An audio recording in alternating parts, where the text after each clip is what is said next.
for it. I have a massive respect for Islam because they have principles which they refuse to bend on. And we live in a world now where every single principle is being constantly bent and broken. Yeah. And I like to see a fundamental, or I like to see a mental model which is rigid. Yeah. There's nothing left rigid anymore. The law isn't rigid. Christianity isn't rigid. Like the only thing you can sit there and say they will not bend or they will not break is Islam. So I have absolute respect for them because it's just a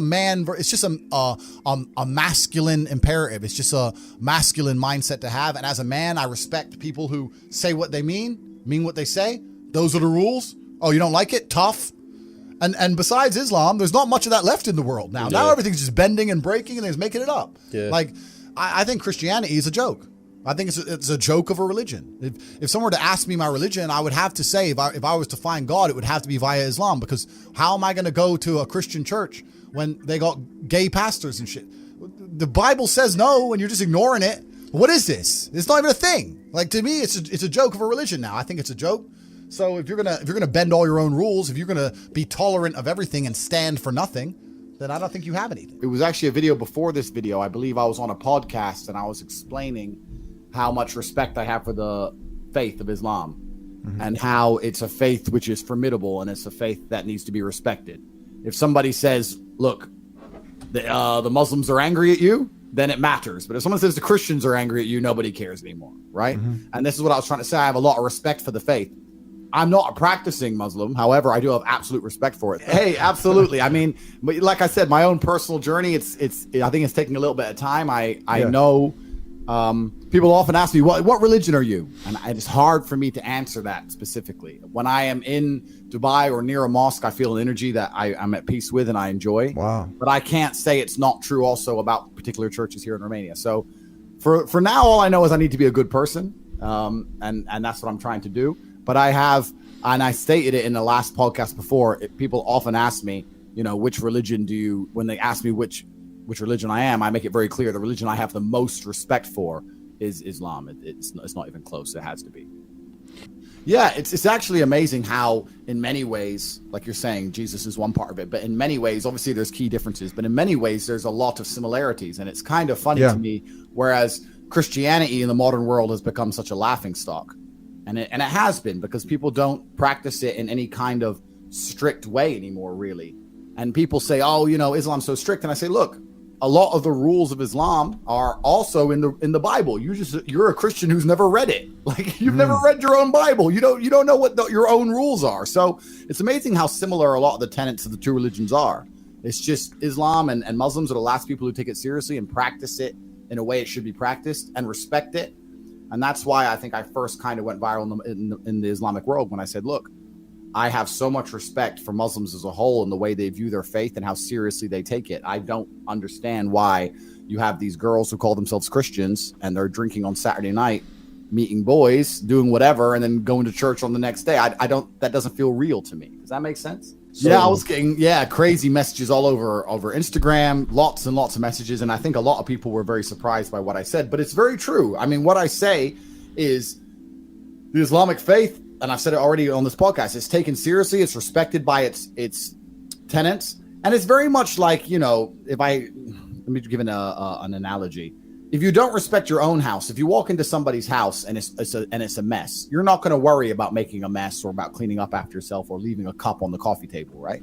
But if you walk into someone's house and it's pristine, then you're going to be very, very concerned about making a mess. And Muslims have so much respect for themselves that people automatically respect the religion as a whole, whereas Christians don't. And this is the thing. We talk about things having longevity. We talk about things lasting into the future, especially religions as a whole. If you become tolerant of everything to the point where, like Christianity is now, where they say, oh, we're tolerant. Well, if you're so tolerant you ignore your own book, then what are you? Do you know where I'm coming from? And that's why I have so much so much respect for the Islamic faith. And that's why it's the one I would bet on. And when I say bet on, I mean, I know Muslims will be here in 100 years. What does Christian mean today? Very little. What's it going to mean in 100 years? Nothing. Let's be honest, right? So that's also another really interesting way to look at it, because then I start to look at things and say, okay, well, you have to choose which religion or which faith you believe is the true faith. But if one faith survives and the other faith is annihilated in real time, that tells you a lot as well, doesn't it? Doesn't that tell you a lot? Absolutely. So it's really interesting for me. It's like I have not made any kind of final decisions, etc. But I try and analyze things from a very, very logical perspective. I know God exists, and then you go, okay, God exists, and there's all these different interpretations of God as such. But the only one I see which has a warrior class that people fear is Islam. That's the only one there is. Islam fixes a lot of the problems that men are currently facing. The problems we're discussing on this show, Islam fixes all of them, right? That's the first thing about Islam. And I'm not a Muslim, but if I had to bet on one religion as if I were betting on the stock market for the future, you have to bet on Islam. Because Muslims are intolerant. And I'm not saying that disrespectfully, because if you're tolerant of everything, then you stand for nothing. Facts. Christians are so tolerant now. You don't believe it. They have gay pastors that I'm not even anti-gay, but if the book says don't have, like, what do you believe in now? If you're tolerant of everything, you stand for nothing. And I respect people who stick up for what they believe in. It's not even about me believing in it. I respect them because they believe and they will defend. Muslims are the only people who will defend their religion. They will defend their beliefs. They refuse to be mocked. They refuse to be insulted. And I respect that about them. I respect that. That's an amazing thing about them, right? And the third point is, and I've been all around the world, some of the best countries in the world today are the first world Muslim nations. Qatar, you can go to Qatar, you can fall asleep with $1 million on your lap in the middle of the street. Nothing's going to happen to you. Saudi Arabia as well. You can go to Saudi, nothing will happen to you. You can go to Dubai, UAE, nothing's going to happen to you. They leave their cars parked with the keys inside. It's so safe. Wow. It's so safe. Women, everyone's married. Every woman obeys her husband. Every single woman has 4, 5, 6 kids. Big families. All the things we're talking about, all the problems we have here, right? They've got none of that. None of it. Because of Islam. Islam keeps society in the role where women obey their man. Women have children. Women have big families. Women are exceptionally happy to do so. Before some Western girl comes in here and runs her mouth, the Islamic women are happier than any I've seen in the club tonight. They're very true. They're happy. Society is functioning. Society is functioning. And that's what society is. Society starts at the smallest possible group. You have families, and families make a street, and that street makes a village, and that village makes a town, that town makes a city, and that city makes a country. So if it's broken at the very fundamental level, if its family level's broken, then it's broken the whole way up. Yep. And that's what's happened in the West. And the first world Islamic countries have none of those problems. So if you're going to talk about a belief system that fixes issues, you need to go to Islam.